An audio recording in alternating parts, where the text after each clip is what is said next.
All right, are you ready? I'm ready. Fired up. Hey, welcome to the show, everybody. It's episode Trace. 3. That's 3, yes. For all those who are following along in our Rosetta Stone of Spanish, we're Jason². I'm Jason Sadler from iwearyourshirt.com. I'm Jason Marco from textartist.com. I figured out what side Jason's on. We got this. It's fun.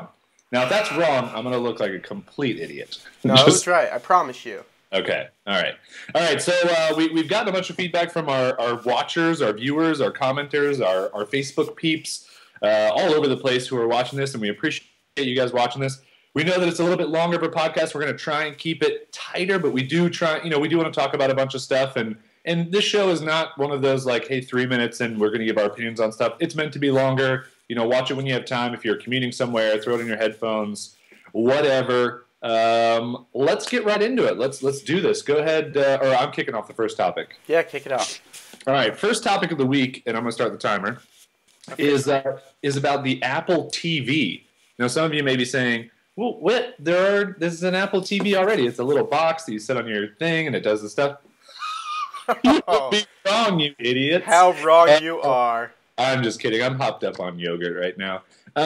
It's an actual TV. Apple is talking about creating a TV, and in the link to the Apple Insider article that we're linking to, there's an amazing graphic that we've been talking about. It's an unbelievable graphic, and it shows the comparisons between a 40-inch LCD TV, which I think is a bad comparison because I'm pretty sure Apple monitors are LED monitors. Mm-hmm. So right off the bat, that's not even a good comparison. But regardless, they show an LCD TV, a Blu-ray player, a Comcast DVR box, a separate DVR box, which those are now combined. I don't think they understand that. But anyway, an audio receiver, a game console, cables, installation, all this stuff, versus an Apple TV that has all of those. Not even close. And it's interesting to me. I think it's a good play by Apple because the market who loves Apple is willing to pay for good products. And I think that the Apple TV, being a real TV, solves a lot of issues. I mean, it really does cut out all the middlemen of service for things.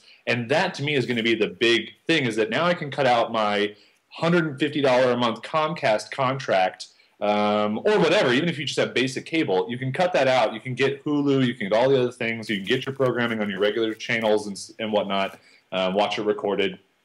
And it's all in one big, pretty machine. So I think it's a genius move by Apple. I'm actually surprised that it took them this long to get into it, but I would bet that there's a lot of things on the rights side of this game. Yeah, certainly. TV rights, all that stuff, movie rights, because I know that they want to compete with Netflix is kind of what the rumor is in this article as well. And I don't know if they're going to compete with Netflix, but what are your thoughts on this Apple television device? Okay, so 2 questions. First of all, or one statement, one question. First of all, they've been talking about doing a TV like this for years. And I think if anyone can do it right, I think it'll be Apple. But I want to say that I don't know if it'll come out this time. If it comes out in September, I'll be surprised because it'll mean they're working on a lot with iPhone 5, with, everything they're trying to do. If they do one thing well, I'll be happy. But if they come out with iPhone 5, Apple TV, all this, and they're rolling it all out in time for holidays, it's going to be, I don't know. It'll be crazy. It'll be surprising.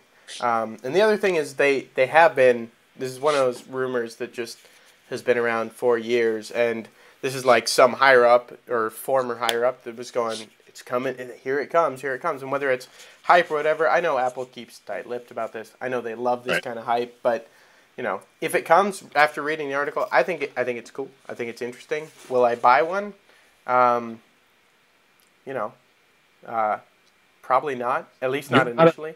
You're not a cable user right now, right? For those viewing at home. Right. I am not a kid. I do have Netflix, and I've got which I stream through the Blu-ray player, and that's it. So, as a non-TV watcher right now, there's nothing compelling enough to get me to go, all right, screw Netflix, screw all that. If it comes out and it's incredible in a way that we just don't know yet, then who knows? Especially when renting movies through Apple are like $4 to rent a movie. Like that price point sucks at the moment. Like the the 3 times I've watched my iPad on a flight, I've rented a movie, and I'm like, good Lord, this is kind of expensive. So It's Blockbuster rates is what that is. ooh, that's just mean. It's too soon. It is. It's a little. It's too soon. It's a little. You know, every Blockbuster in town for a while, as we drove by, it would say "store closing" in huge letters, and then below that it would say "this location only," and it said that at every Blockbuster we drove by. So it's optimistic. Right. Anyway, get your first random topic here. And by the way, if it's your first time ever watching, we do 4-minute long topics, 1-minute random topics in between. Then we do some YouTube videos at the end, and now we're going to do a question of the week. Just letting you guys know. Boom. You starting the timer? Yeah, go. I don't even think I'll need a whole minute for this, but we'll throw up a link down below. Speaking of link, you can now play. Did you hear that? It was like a pun of puns. You can play Legend of Zelda: Link's Awakening through HTML5. It's a nice little site. Unbelievable. It plays exactly like the little Game Boy game. And the coolest thing is the save files and all that kind of stuff actually works. So I have a game that I started. I went away for a week, started it back up, and was like, yeah, like it's going to really save. No, it really saved your stuff. The game is exactly what it was on the little handheld, little brick. And it's fun. Did you ever play Zelda as a kid? You know what's funny? I didn't have a game system for a long time as a child, and then when I finally got one, I think I missed the boat on Zelda. And then when Nintendo 64 came out and Zelda was like their big launch game, I played that game for hours. Like that was the one that I played forever. But that was my only Zelda. So I'm actually gonna check this game out because it looks kind of cool. Do it. Nice. All right. Kick off our second topic here. All right. So check, which is cool. You put this topic. I'll give you credit for linking this topic up, but I came across it in this issue of Fast Company. Oh. Which I love. First of all, Fast Company magazine, I don't know what paper they use on the outside, but it's amazing. But there's a lot of meat here, so I want to get into this. Fast Company talks about clout and social media ROI, 2 topics that I think are very dear to our heart. There's a whole lot of content in the article here. We'll link it up below as usual, but I think the thing that's most interesting about this article, and I think what makes it interesting is that it's coming out now, is there are a lot of companies, Audi, do you know who else they talk about? Was it Ford? I don't think they talked about Ford. Home Depot.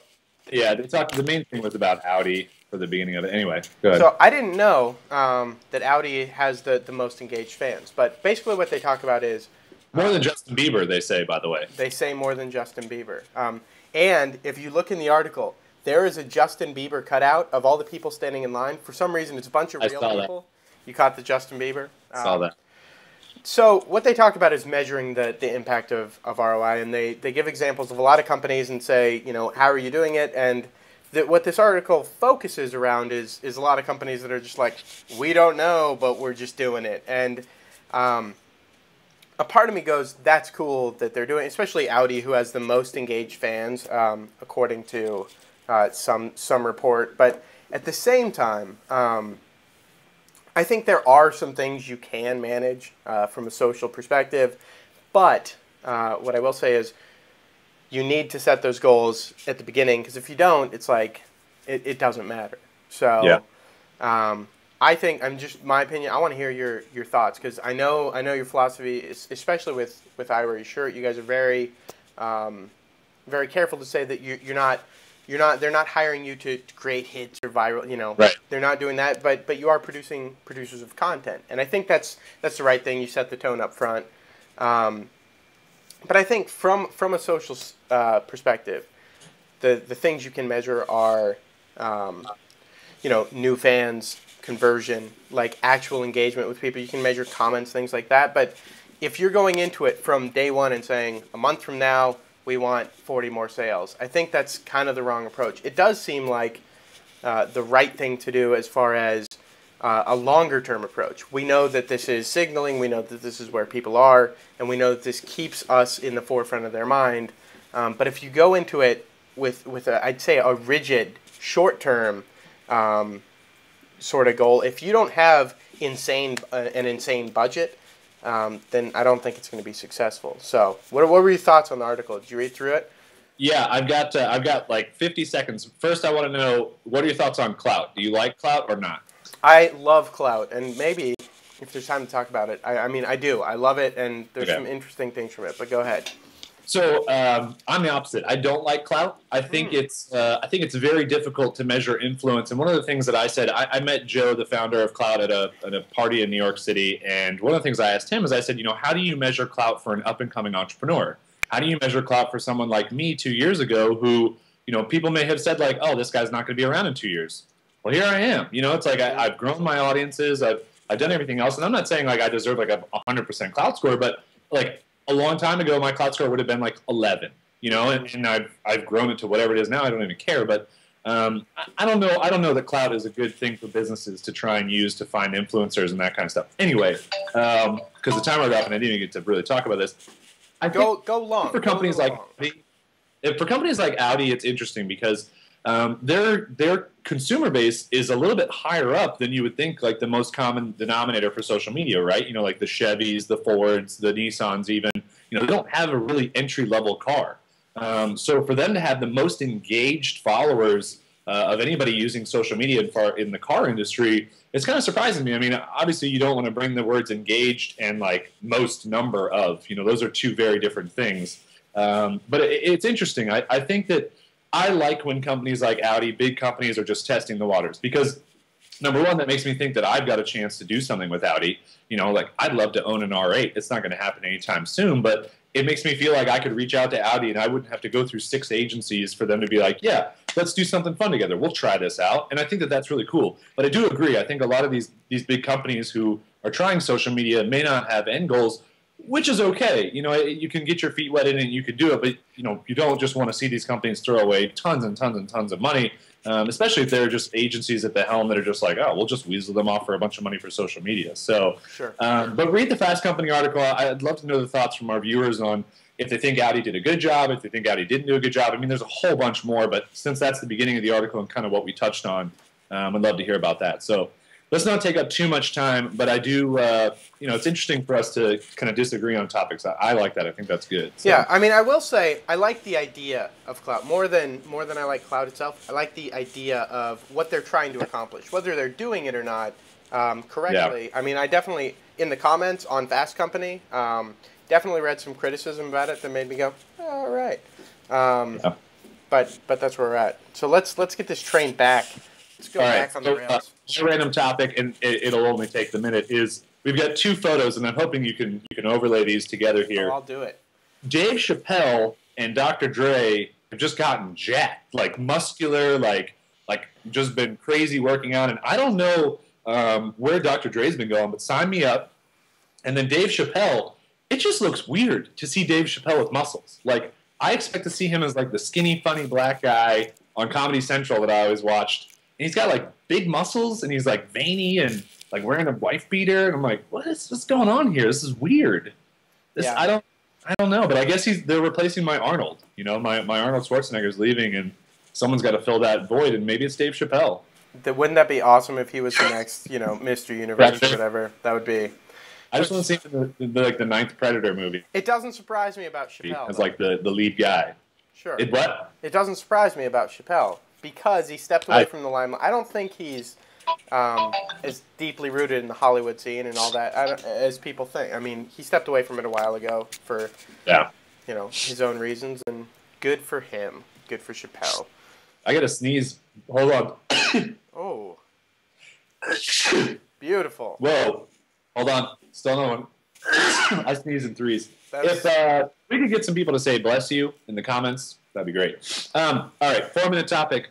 So this one is near and dear to my heart, and I hope I don't sneeze through it again. I am launching an online course for social media, but it's just a framework for online courses to be done, and it's called Crowdsource the Course.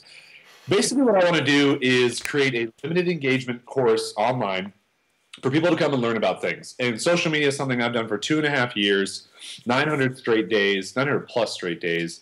And I'm very well versed in it. I have learned so much in the amount of time that I've been working on it. And I feel like the time is right for me to like take the reins and be like, listen, I can teach you at least the basics of everything that I've learned. But it's going to be different. There's going to be a twist to it, and it hasn't. By the time this video comes out, the website still has not officially launched, but you can sign up for the pre-launch there, and it's not determined exactly what it's going to be. So I'm not going to do any spoilers for that. But it is going to be different because I'm going to grow the entire course that people take online through comments and feedback from people who are signing up. So I'm not going to force feed you a bunch of things I think you should know. I'm going to respond to questions that people ask and build a course around that because I think that's more valuable.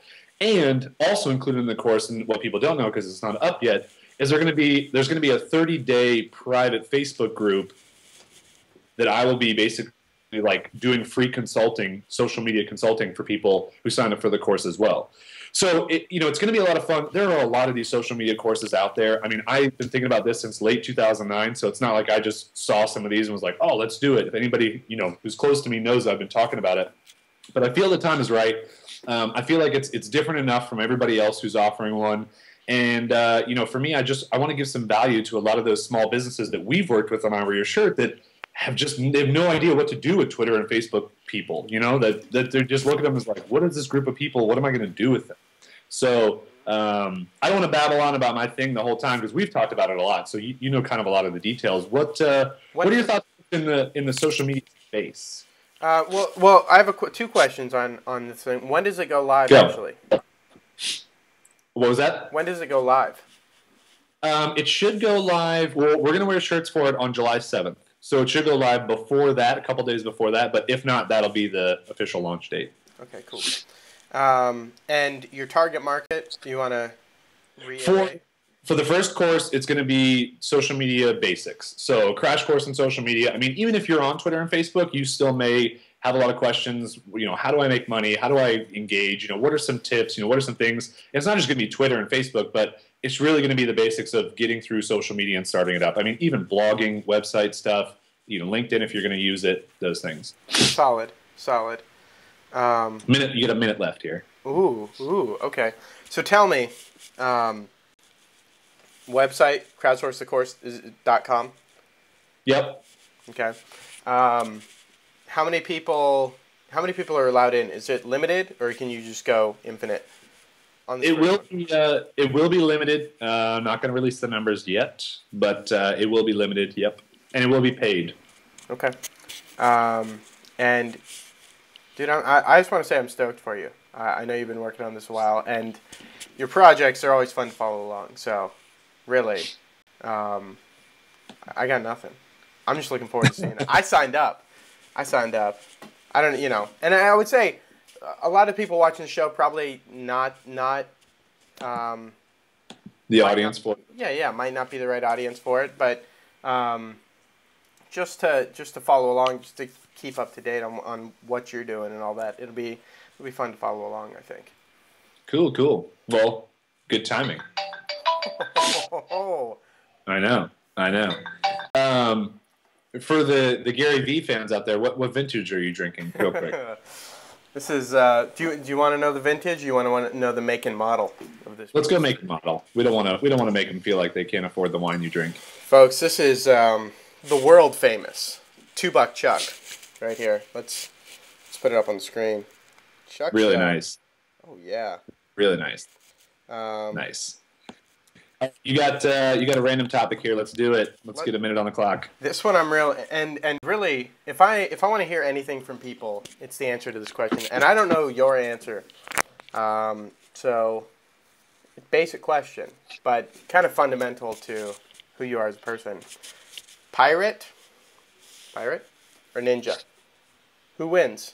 And if you're so inclined, why? So I am interested, sir. Well, first I have to hear yours. I mean, because it's your random topic, so you got to give the lowdown on yours real quick.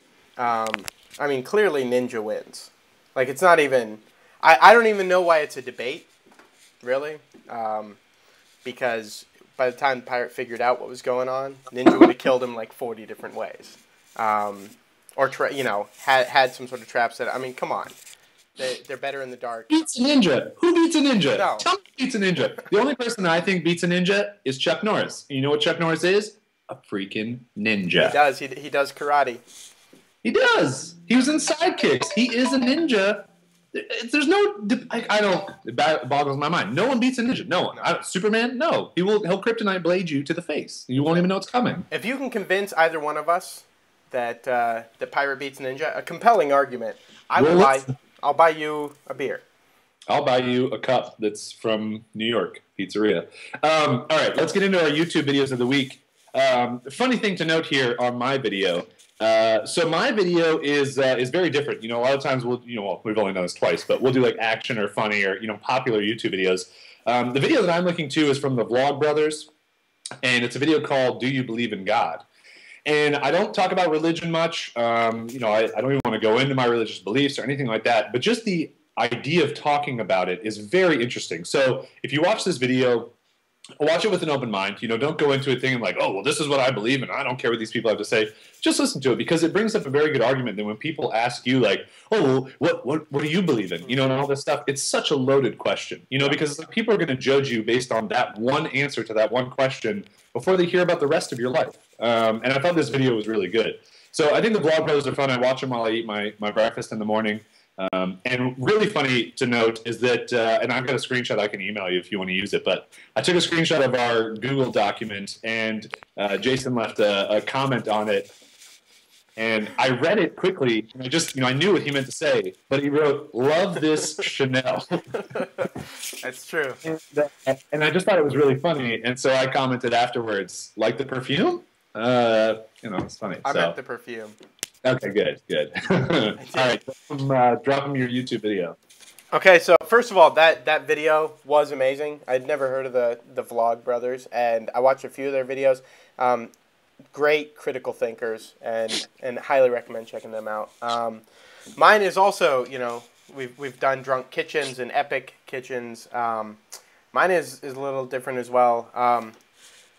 What I picked was a video of a tribe being contacted by your average white dude for the first time, and this video dates actually back to '93, and it's it's exactly what it sounds. It's a tribe that you have never had contact with people, and what I think is interesting about it, when you think about technology, right? You think about your iPod, your computer, whatever, but you don't think about a mirror being technology, but it is a form of technology. All these things, spoon, voice recorder, all these, and just to watch people interact with these things that have never seen it used, not a common thing for them. Fascinating, mind blowing, and it was a humbling video. It just made me go like, man, I take a lot for granted. So, well worth checking out. So yeah, that's a good one. All right, let's close this thing up so we can kind of keep it somewhat tight on time here. Let's start a new thing, right? Yep, new thing starting. Question of the week for everybody. And so you guys know we've decided we are not going to pre-script this question. That's right. And this week the burden is on your shoulders, sir. Oh. Do it. Oh man, really? Is that your question? No. All right, my question of the week is, if you could only eat one meal, and it was your last meal of your life, what would that meal be? So don't be like a Whopper from Burger King. Well, what if that's what they want? You're going to just have a Whopper? You're not going to have a large Diet Coke with some fries and some barbecue sauce and everything? They say? There's a saying, it's don't yuck my yum. If all I wanted was Whoppers, All right. I want to know what your last meal of your life would be. So leave a comment wherever you're watching this. We just want to know. We'll chat about them. Maybe if there's some really good ones, we'll share them next week. And thanks for being here. Goodbye, Internet. Give them the tagline. Come on. Oh, are you going to help me this time? I think you need to be the first one. I'm the first one this time. Yeah. Okay. All right. You ready for this? Jason², everybody. We're your hosts from Coast. No. You're the first. Oh. What happened? You're the first from Coast. I appreciate you taking the lead, but take the first from Coast. I think this will make sense. Did you do the last part? Yeah. All right. Everyone forget that I just said anything. Okay, go ahead. All right. Everyone, thanks so much for watching us today. And remember, we're your hosts. From Coast to Coast. Yeah. We did it. Jason², out of here. Out. Peace. Done. I like the bouncing.